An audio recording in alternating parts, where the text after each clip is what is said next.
একদিন আল্লাহ রাসূল সাল্লাল্লাহু আলাইহি ওয়াসাল্লাম সাহাবীদেরকে লক্ষ্য করে বললেন, এমন কে আছে যে আমার কাছ থেকে এই কথাগুলো গ্রহণ করবে এবং সে নিজেও সেই অনুযায়ী আমল করবে এবং অন্যদেরকেও সেই মোতাবেক আমল করার শিক্ষা দিবে। তখন সাথে সাথে আল্লাহ রাসূলের প্রিয় সাহাবী হযরত আবু হুরায়রা রাদিয়াল্লাহু আনহু বললেন, ইয়া রাসূলুল্লাহ, আমি আছি। তখন রাসূল আকরাম সাল্লাল্লাহু আলাইহি ওয়াসাল্লাম আবু হুরায়রা রাদিয়াল্লাহু আনহুর হাত ধরলেন এবং গুনে গুনে তাকে 5টি কথা বললেন। তার মধ্যে নম্বর 1 হচ্ছে, ইত্তাকিল মাহারিমা তাকুন আ'বাদান নাস। হে আবু হুরায়রা, তুমি সকল হারাম থেকে নিজেকে বিরত রাখো, তাহলে তুমি মানুষের মধ্যে সবচাইতে বেশি ইবাদতকারী হিসেবে গণ্য হয়ে যাবে। সুবহানাল্লাহ, সুবহানাল্লাহি ওয়া বিহামদিহি, সুবহানাল্লাহিল আযীম। অর্থাৎ যে ব্যক্তি সকল প্রকার হারাম থেকে নিজেকে বিরত রাখে, আল্লাহ সুবহানাহু ওয়া তাআলা এবং রাসূল আকরাম সাল্লাল্লাহু আলাইহি ওয়াসাল্লাম যেই বিষয়গুলোকে হারাম করেছেন সেই বিষয় থেকে সর্বদা বেঁচে থাকে, ওই ব্যক্তি মানুষের মধ্যে সবচাইতে বেশি ইবাদতকারী হিসেবে গণ্য হবে। সুবহানাল্লাহ, সুবহানাল্লাহি ওয়া বিহামদিহি, সুবহানাল্লাহিল আযীম। এজন্য আমাদের প্রত্যেকের মনে রাখতে হবে, শুধুমাত্র আমল করে সবচাইতে বেশি ইবাদতকারী হওয়া যাবে না, বরং আমল করার পাশাপাশি সকল প্রকার হারাম থেকে নিজেকে বিরত রাখার মধ্য দিয়ে সবচেয়ে বেশি ইবাদতকারী হিসেবে গণ্য হওয়া যাবে। নম্বর 2 হচ্ছে, ওয়ারদা বিমা কাসামাল্লাহু লাকা তাকুন আগনান নাস।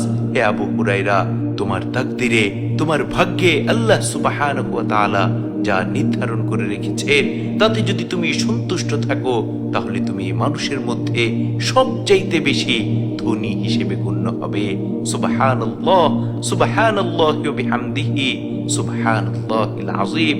অর্থাৎ যে ব্যক্তি আল্লাহ তাবারক ওয়া তাআলার দেয়া নিয়ামতের উপর সর্বদা সন্তুষ্ট থাকে, মহান মালিক তাকে যা দান করেছেন তার উপর তুষ্ট থাকে, ওই ব্যক্তি হচ্ছে মানুষের মধ্যে সবচাইতে বেশি স্বনির্ভর, মানুষের মধ্যে সবচাইতে বেশি ধনী। কেননা যারা তাকদীরের উপর পরিপূর্ণ আস্থা এবং বিশ্বাস রাখে, ওই সকল ব্যক্তিদেরকে দুনিয়ার লোভ লালসা কখনোই পাকড়াও করতে পারে না, তাদেরকে কখনোই দুনিয়ার অশান্তি ছুঁতে পারে না।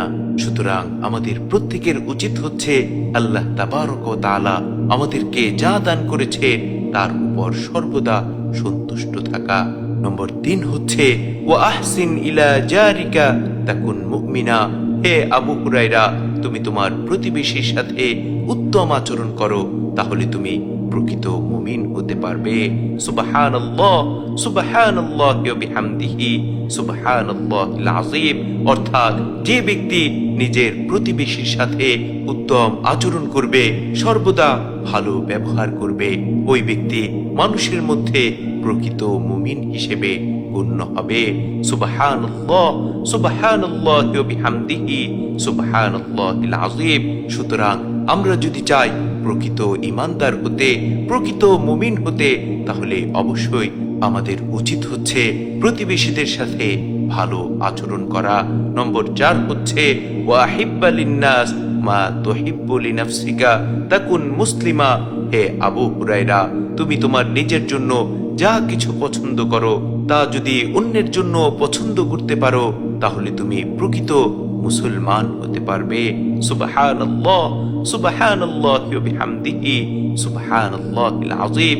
অর্থাৎ যেই সকল ব্যক্তি নিজের জন্য যা পছন্দ করে অন্য মুসলমান ভাই বোনের জন্য তাই পছন্দ করে, ওই সকল ব্যক্তি প্রকৃত মুসলমান হতে পারে।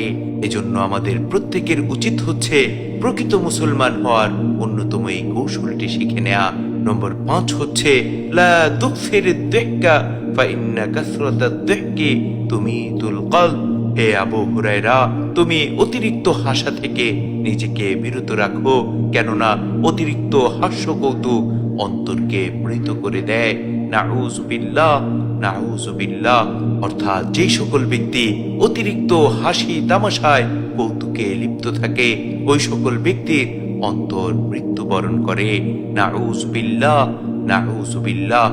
এজন্য আমাদের প্রত্যেকের উচিত হচ্ছে অধিক পরিমাণের হাসি থেকে নিজেকে বিরত রাখা, কেননা আল্লাহ সুবহানাহু ওয়া তাআলা এ সম্পর্কে স্পষ্টভাবে আমাদেরকে হুঁশিয়ারি দিয়ে জানিয়ে দিয়েছেন, ইযহাকু কলিলা ওয়াবকু কাসীরা, তোমরা কম হাসো এবং বেশি কান্না করো। আল্লাহ সুবহানাহু ওয়া তাআলা আমাদের প্রত্যেককে এই কথা অনুযায়ী আমল করার তৌফিক দান করুন এবং অন্যদেরকেও যেন শেখাতে পারি, সেই তৌফিক মহান মালিক আমাদের সকলকে দান করুন।